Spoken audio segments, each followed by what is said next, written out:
Grabe, salamat. Dagang salamat kayo, bay. Uy, may pabulaklak.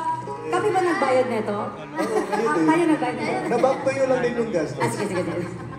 Grabe, thank you guys so much. Palakpakan naman po natin yung mga kaibigan ko. Grabe, nagbunga lahat to dahil sa isang TikTok.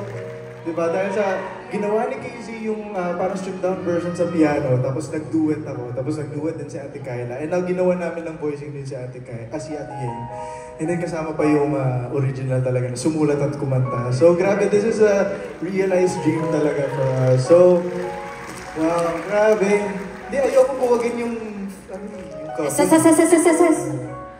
Ayun. Thank you guys so much. You know, it's really hard to find real friends in the industry, and I'm just so fortunate and so lucky to have formed genuine friendships with these people on stage. And I want to give a special thank you, of course, to Yang and Casey for making all of this possible. Grabe, mga producers ko po.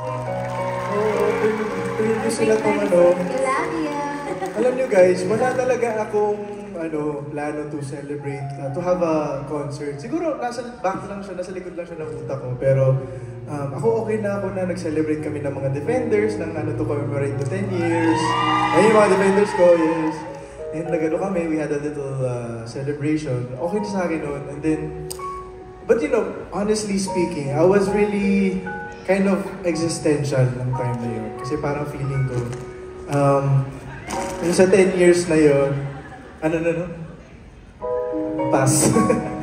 Hindi, parang feeling ko, nag-open up ako talaga sa mga friends ko. Sabi ko, guys, parang I've been dealing with like self-doubts and thinking of about my self-worth and everything. Pero sila talaga, they were instrumental in helping me realize my worth, and andyan sila lagi na nakasuporta, nakaantabay. And itong dalawang to, grabe talaga, divine timing talaga. At my very lowest at that time, biglang nag-FaceTime tong dalawang to, tumawag sa akin, nakapambahay pa ako, naglilinis pa ako, nililinis ko yung mga ganito sa bahay. Tapos tumawag tong dalawang to, akala ko magchichismisan lang kami. Kasi lagi kami nagchichismisan. Pero, ayun, di tumawag sa akin, and then they said, Dong, di ba it's your 10th year celebration this year. May plano ka ba na mag-concert this year? Sabi niya, wala baka lang kami magkita-kita, gathering lang kami ng mga. Sabi nila, okay, thank you, bye! And then, sabi nila, we would like to produce a concert for you.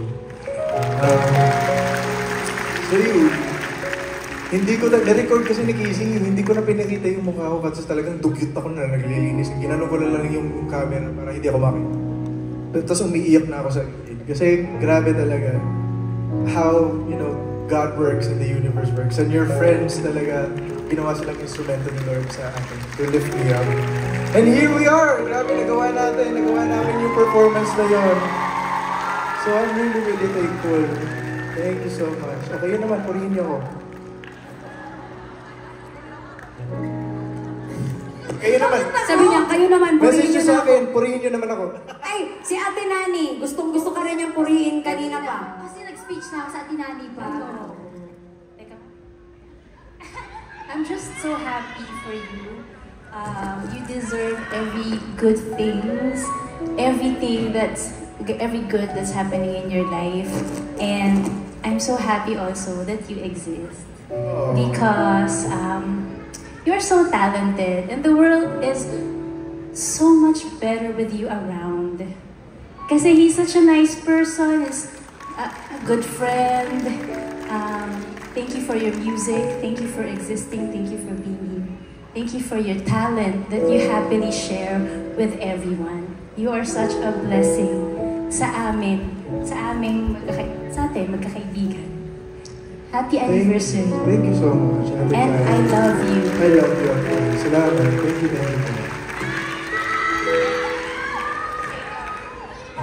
Jason, well, una sa lahat, thank you for being a great friend sa amin ni Casey. Isa talaga sa kinoconsider namin to na super close namin. Lagi sila magkausap every time kami. And kung meron ka mang doubts na iniisip sa sarili mo or kung saan to papunta, marami kaming naniniwala sa'yo. At marami kaming naniniwala sa'yo. At kung meron mang isang masasabi ko lang tonight is, hindi pa siya tapos. So, marami pang mangyayari. Thank you, brother. Thank you. Group hug naman tayo, bro. Picturean nyo kami. Thank you. Grabe palakpakan nyo naman, guys. Everyone, ladies and gentlemen, Casey Tandingan, Yan Constantino, TJ Monterde, and Kyla. Thank you guys so much. I love you. I love you, man. Mag-after party pa tayo mamaya. Lalasingin pa natin si Casey. Subukan niyo. Thank you, guys. Thank you to my friends.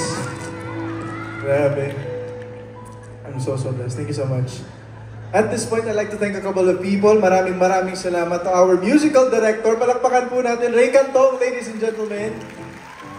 And the rest of the band, si Ate Kay, Elijah, Zach, and Cookie. Grabe, ang galing nila. Maraming salamat. Palakpakan din po natin, Entertainment Family, Sir Erickson, Sir Jeff, Ate Sinch, thank you so much, Sir Mac, Ate Kares Ravishing, my friend. Yes, thank you to my Star Music family, headed by Sir Roxy Likigan. And today po, kaka-release lang today yung aking new single. It's a cover of, minsan lang si Kuya Jed. Yun! Kuya Jed, thank you for coming. And thank you to the following sponsors for this concert.